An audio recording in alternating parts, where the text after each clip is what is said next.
Operators in stock market में जब trading करता था, इंट्राडे ट्रेड डालता था, तो मुझे क्या लगता था कोई एक आदमी बैठा है स्पेसिफिक, जस्ट मेरे को लॉस करवाए वो, राइट, मेरा स्टॉप लॉस सेट करवाए, इसलिए ऑपरेटर्स लगाए इन लोगों ने।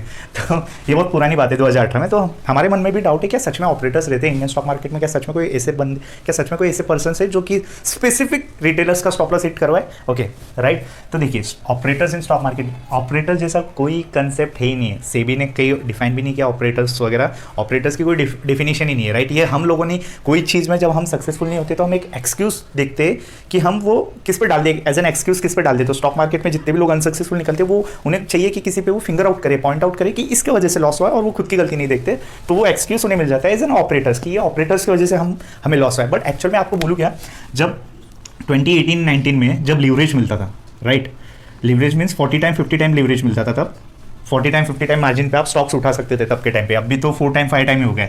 तो तब क्या होता था, जब छोटे छोटे मार्केट कैप के स्टॉक्स रहते थे, तो उनमें क्या, मेरे फ्रेंड्स भी ऑपरेटर थे।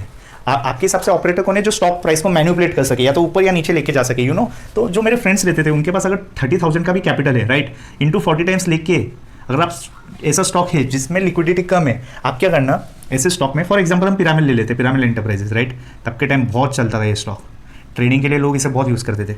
तो आप इसमें क्या करो, 1 मिनट्स का टाइम फ्रेम लो, और है ना, price order means market price पे मैं आपको ऑर्डर मत लगाओ, लिमिट ऑर्डर मत लगाओ, मार्केट प्राइस पे ऑर्डर लगाओ, सीधा मार्केट पे खरीद लो, और पूरी की पूरी क्वांटिटी खरीद लो, 30,000 इंटू 40 टाइम लेके पूरी की पूरी क्वांटिटी खरीद लो। तो आप क्या देखोगे, आपके ऑर्डर की वजह से, सिर्फ आपके ऑर्डर की वजह से आप एक ग्रीन कैंडल क्रिएट कर दोगे वहाँ पे, ग्रीन कैंडल। और ये कैसे होता था, क्योंकि आपने ऑर्डर डाला है मार्केट प्राइस में इतनी बड़ी क्वांटिटी का, तो वो क्या करेगा, जितने भी ऑर्डर्स लगे रहेंगे सबको खा लेगा, और प्राइस यहाँ से सीधा मूव अप करेंगे, स्टार्ट हो जाएंगे मूव अप करने की। और जब तक आपके ऑर्डर्स खत्म नहीं होते, तो आप तब तक ये प्राइस जाएंगी, और अगर वहाँ पे प्राइस मेंटेन नहीं हुई तो वापस प्राइस नीचे हो जाएंगी। बट ये ग्रीन कैंडल किसने क्रिएट करी? मेरे फ्रेंड ने, घर बैठे बैठे। तो क्या वो ऑपरेटर तो क्या मैं उसे भी ऑपरेटर बोलूँ कि भाई तो ऑपरेटर है पिरामिड स्टॉक का? ऐसा नहीं होता। देखो, मार्केट में ऑपरेटर नहीं रहता है, सिर्फ 2 ही लोग रहते हैं, strong hands, weak hands. Strong hand मतलब FII, DIS and HNIs, whereas weak hands में हम रिटेलर्स आते हैं, राइट। अब तो इन लोगों के पास होता है बहुत सारा फंड्स, एंड दैट्स वाई जब ये अपनी एंट्री लेते हैं, जैसे मैंने बताया, जब तब के टाइम लिवरेज मिलता था, और आप 1 मिनट में कैंडल आप खुद से क्रिएट कर सकते हो अगर आप मार्केट में ऑर्डर डालो।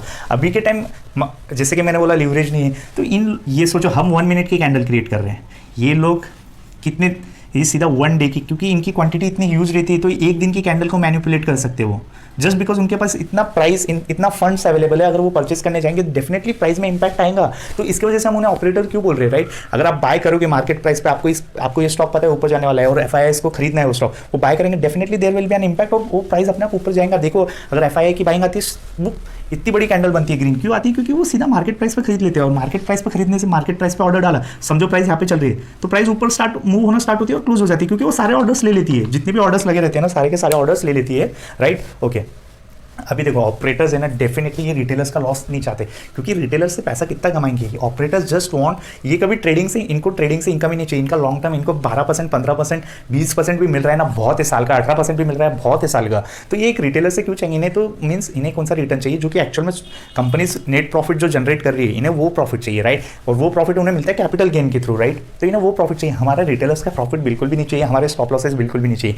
इमेजिन कीजिए, जब राधा किशन दमानी जी, वॉरेन बफेट जब आए होंगे मार्केट में, वो भी तो एक्सक्यूज ले, स्टार्टिंग में क्या वो इतने बड़े प्लेयर थे, इतने जायंट थे नहीं थे, उनके पास भी छोटा कैपिटल था, राइट। तब के टाइम पे वो अगर बोलते कि कोई ऑपरेटर है जो कि लॉस करवा रहा है, तो वो भी उस माइंडसेट से फंक्शन नहीं कर पाते, जिस हिसाब से उन्होंने लॉन्ग टर्म देखा मार्केट को। तो होप आप समझ गए होंगे, स्ट्रॉन्ग हैंड्स, वीक हैंड्स रहता है, इनके पास फंड ज़्यादा रहते हैं, तो अपने आप प्राइस मैनिपुलेट हो जाता है।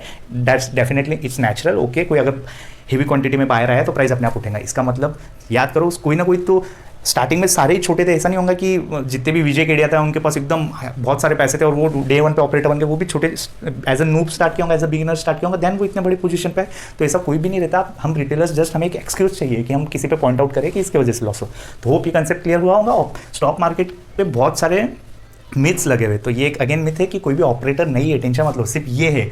अगर ऑपरेटर रहेगा तो आपको लग रहा है सेबी यूं ही बैठा रहेगा एक जगह, राइट। फॉरेन इंस्टीट्यूशनल इन्वेस्टर्स क्यों आएंगे? अगर उन्हें पता रहेगा कि ये तो प्राइस मैनिपुलेट करते, तो बाहर लोग पैसा क्यों लगाएंगे? इंडिया में लोग पैसा क्यों लगाएंगे? उन्हें पता है सेबी ऐसा कुछ भी होने नहीं देगा, दैट्स वाई उन्हें ट्रस्ट है इंडियन स्टॉक मार्केट पे, इसीलिए वो पैसा लगा रहे हैं। हाँ, हम इंडियंस को हमारे मार्केट पे ट्रस्ट नहीं है, वो छोड़ के बाहर के लोगों को पूरा ट्रस्ट है। बहुत सारे हम international guidelines, international accounting standards या ऑडिटिंग स्टैंडर्ड्स वो हम मैच कर रहे हैं हमारी बड़ी बड़ी फॉर्च्यून 500 कंपनीज, तो we don't have to worry कि एनीथिंग फिशी, कोई भी फिशी चीज़ हो रही होंगी स्टॉक मार्केट में। ओके